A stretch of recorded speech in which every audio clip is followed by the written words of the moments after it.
A wise elder once said, "No one can pass the gateless gate, so be no one."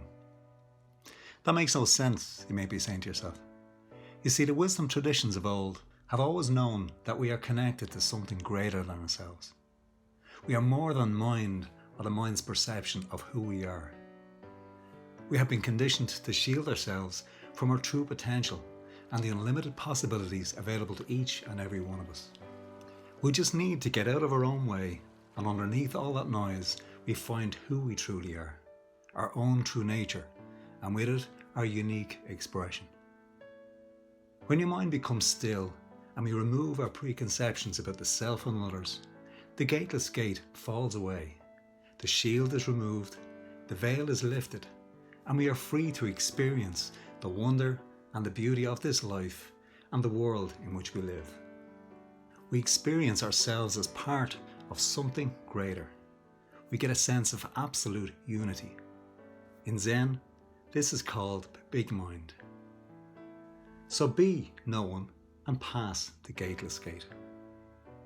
Through quantum physics, we are now starting to get a glimpse of what our ancient ancestors have always known, and it is right there for us to tap into.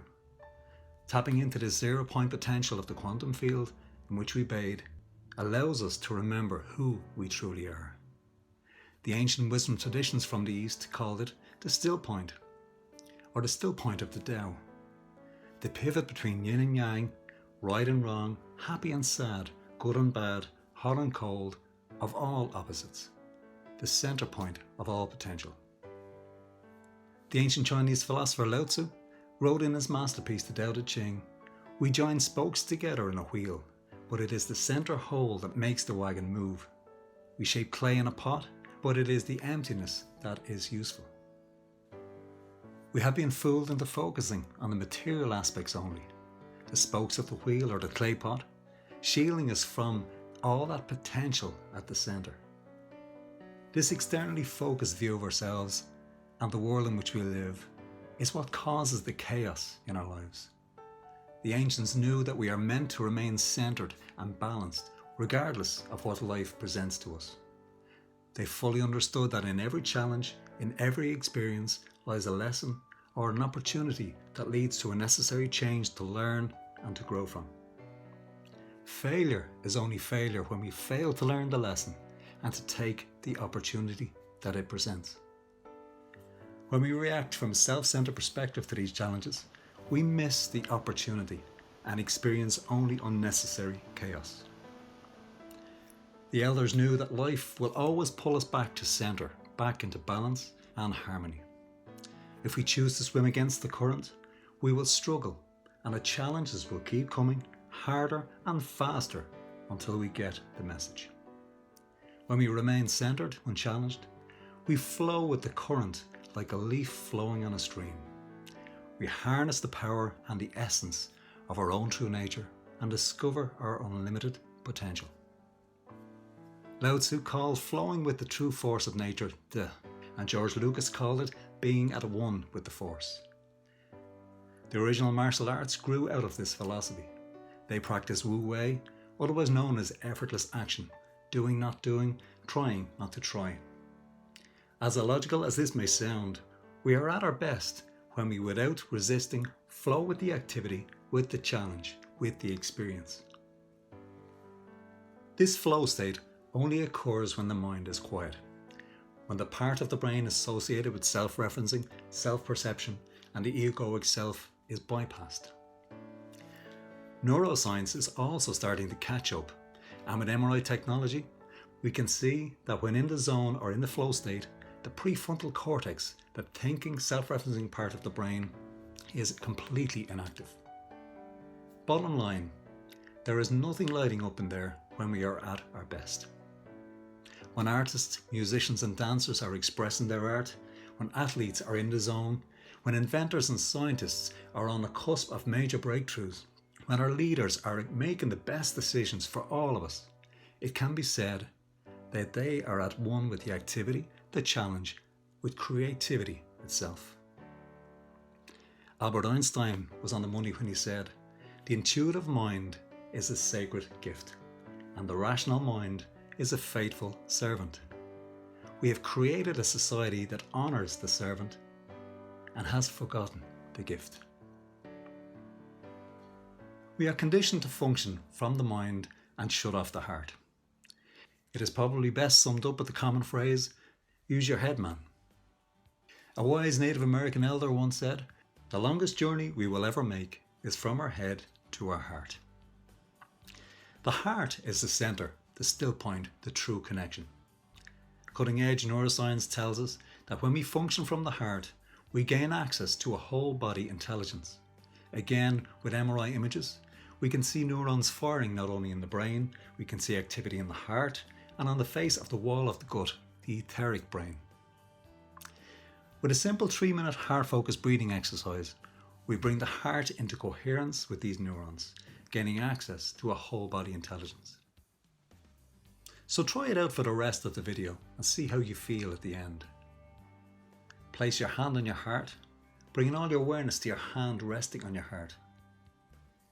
Breathe in through your nose for 5, 1, 2, 3, 4, 5. And out through your mouth for 5, 1, 2, 3, 4, 5. In through your nose for 5, 1, 2, 3, 4, 5. And out through your mouth for 5, 1, 2, 3, 4, 5. Just keep that rhythm going. So this exercise has another very important added value.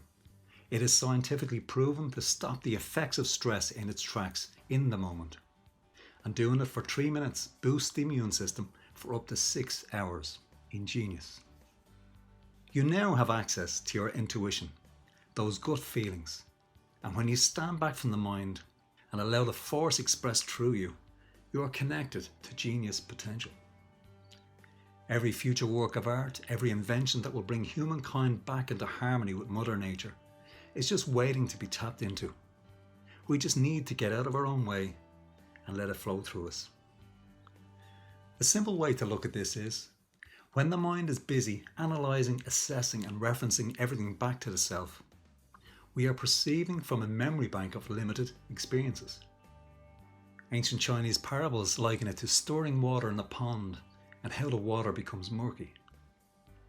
When we store the mind, or more like the mind stores us, we can no longer perceive with clarity or see the true reflections of the world around us. Have you ever experienced a time when you tried desperately to solve a problem, and the harder you tried, the further a solution got away from you, only to stumble upon the perfect solution later on? Maybe while walking in nature, taking a shower, or when lying in bed. It is only when the mind settles and gets out of the way can intuitive, spontaneous ingenuity flow. Remember, be the emptiness at the centre of the wheel rather than the spokes. We are not our thoughts, our perceptions, our emotions, our failures, or our past. Our true self is waiting for us under the veil, through the gateless gate. Sometimes it is difficult to reconnect, especially if we are dragging the baggage of the past around with us. The heavy load of past regrets, shame, guilt, reliving the pain of a loss. Replaying scenarios over and over in the mind only builds up heavy energy in the body.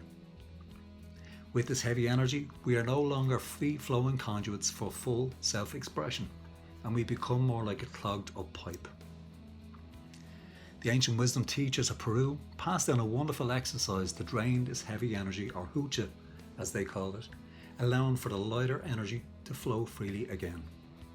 So if we stand up, hands by the side, and imagine being under a shower of fine quality energy, and feel the heavy energy drain out from our feet. With practice, you should start to sense the flow of energy from above your head down through your body. These Andean wisdom teachers would take it a step further. From time to time, do the same exercise and walk back through your life, decade after decade, allowing the heavy energy to drain to earth. Keep going until you reach the moment of your birth. The ancients would not stop there. They would keep going to the moment of conception, connecting with the very spark of life itself. A very powerful concept. The Andean wisdom teachers also believed that this still point within was like our seed of life, and that showering in fine quality energy would nurture this seed as well as clean out the hoocha. They would also spend their spare time in quiet contemplation, listening to the intuitive nature of their seed. Functioning from your still point could be compared to a laptop being connected to the somewhat unlimited flow of information on the internet, and a busy mind to a laptop operating offline with access to only its limited programs and viruses. So how do we apply this ancient wisdom to our daily lives? For a start, living effortlessly cannot be forced. It is something we need to cultivate with daily practice over time. You can use simple chores and activities to practice functioning from this still point. Allow the mind to be still and keep bringing your awareness back to the still point. Feel the connection, or as the Jedi Master would say, feel the force. Flow with the connection and learn to trust it. Doubt and second guessing or striving and trying too hard will cut off the flow every time. Find that perfect balance, that pivot point. The more you experience it, the more it becomes your nature and the quicker you can reconnect to it. Tai Chi is a great way to learn how to experience it. Also learn to become the observer of your thoughts, your emotions, your wandering monkey mind.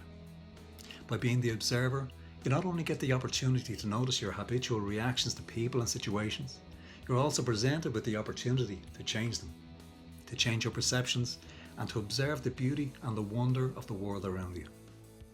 When a parent points out to a child for the first time, look, there's a butterfly. The child no longer sees the beauty and wonder of the butterfly in flight. It is processing labels now, and the more it knows about this butterfly, the further it gets from observing its true nature in the moment. You will know what I mean when you start observing the world around you without labeling, judging, and referencing everything back to the self. Observing your world from your still point presents you with a new perspective on life and opens up a new reality, the one true reality. Learn to yield to this reality, this pure awareness in every moment. Surrender to this ultimate reality's energy and flow with life itself. This is all we ever needed and will ever need, in every situation, in every relationship, in every challenge. Our ancient ancestors knew this, unconditioned infants know this, and now you know it, and possibly remember it. So let your life unfold like the perfect cherry blossom.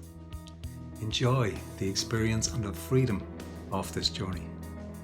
This could be the answer to everything.